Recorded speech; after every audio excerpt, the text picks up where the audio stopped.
नमस्कार दोस्तों, आज के वीडियो में आचार्य प्रशांत किशोर, जिनको मैं खुद अपना आध्यात्मिक गुरु मानता हूं, इनका सनातन धर्म और सनातनियों को लेकर क्या विचार है ये बताऊंगा। और साथ ही इस वीडियो के माध्यम से आपको ये भी पता चल जाएगा कि कौन अपने आप को सनातनी बोल सकता है या मान सकता है। क्या एक हिंदू, मुस्लिम, क्रिश्चियन या किसी भी दूसरे धर्म को मानने वाला इंसान अपने आप को सनातनी बोल सकता है? इन सभी सवालों के जवाब इस वीडियो के माध्यम से दे रहा हूँ। इसलिए आप लोगों से रिक्वेस्ट है कि इस वीडियो को बिना स्किप किए लास्ट तक जरूर देखना। और अब तक आपने हमारे इस चैनल को सब्सक्राइब नहीं किया है तो सब्सक्राइब कर लें। और इस वीडियो के माध्यम से जो भी जानकारी देने जा रहा हूँ वो सही लगा तो इस वीडियो को लाइक और शेयर करना नहीं भूलना। तो चलिए वीडियो की शुरुआत करते हैं।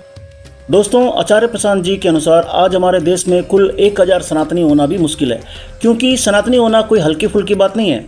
दोस्तों, हमारे देश के पूर्वज सनातनी थे क्योंकि वो सनातन धर्म को मानते थे और उसको सही तरीके से पालन भी करते थे। बाद में सनातन धर्म को हिंदू धर्म भी बोला जाने लगा। सनातन धर्म को हिंदू धर्म कब से और क्यों बोला जाने लगा, इसको लेकर हमारे ही देश के एक और आध्यात्मिक गुरु, जिनको सदगुरु के नाम से जाना जाता है, इनके अनुसार हिंदू शब्द हमारे देश के भौगोलिक पहचान के चलते सामने आया, क्योंकि हमारे देश की भूमि हिमालय और हिंद महासागर के बीच में पड़ती थी। हिमालय और हिंद महासागर हमारी रक्षा व बचाव करते थे, जिसके कारण हमारे पूर्वजों को अपनी समझ व बुद्धि से खोज करने और अपनी आध्यात्मिक प्रक्रिया खुद तैयार करने की आज़ादी 6 से 8000 सालों तक मिली। यहाँ हमारे पूर्वज बिना किसी दूसरों के हस्तक्षेप या बिना दूसरों के आक्रमण के अपना संगीत, अपना गणित, अपना खगोल शास्त्र चरम ऊंचाइयों तक ले जा सके। ऐसा इसलिए संभव हो सका क्योंकि हिमालय और हिंद महासागर हमारी रक्षा व बचाव करते थे विदेशी आक्रमणकारियों से।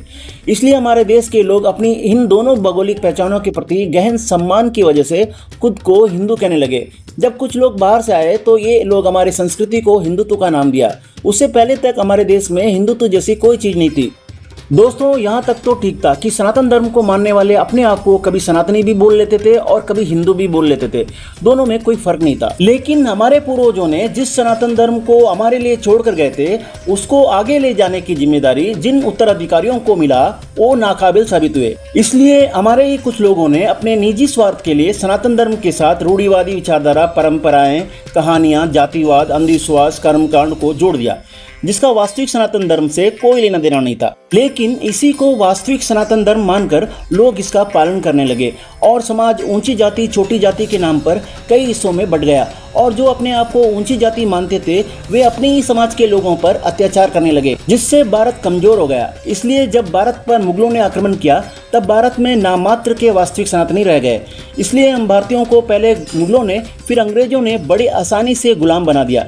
दोस्तों, वास्तविक सनातनी लड़ते लड़ते मर सकता है लेकिन कभी गुलामी स्वीकार नहीं कर सकता है। वास्तविक सनातनी मर सकता है लेकिन अपना धर्म कभी बदल नहीं सकता है। दोस्तों, जब आचार्य प्रशांत किशोर जी से ये पूछा गया कि क्या एक मुस्लिम या ईसाई भी अपने आप को सनातनी मान सकता है या बोल सकता है, तो इसके जवाब में आचार्य प्रशांत किशोर जी ने जो उत्तर दिया वो इस प्रकार है।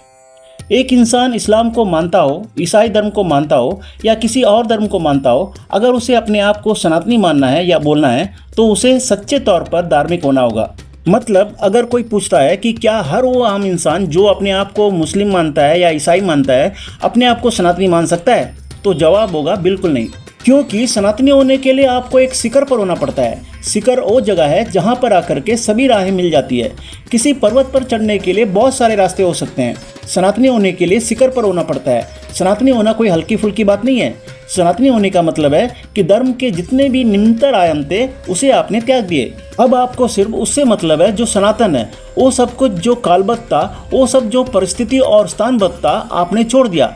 आपने कहा ये सब मेरा धर्म नहीं है। और आप ऐसे सभी चीज़ों को धीरे धीरे त्यागते हुए जब आपका मतलब सिर्फ सच्चाई की खोज से रह गया हो तब आप सनातनी हो गए। जब आपका मतलब सिर्फ सच्चाई की ही खोज से रह गया, फिर आपके ऊपर से जो धार्मिक लेबल चिपके हुए थे उसका कोई मतलब नहीं रह जाता। चाहे आप किसी भी पंथ की दिशा से आए हो, तब आपको आपके पंथ से भी कोई मतलब नहीं रह जाता। आपको सिर्फ सत्य से मतलब रह जाता है। जिसको अब अपने पंथ से मतलब नहीं, केवल सत्य से मतलब है, वो सनातनी हो गया।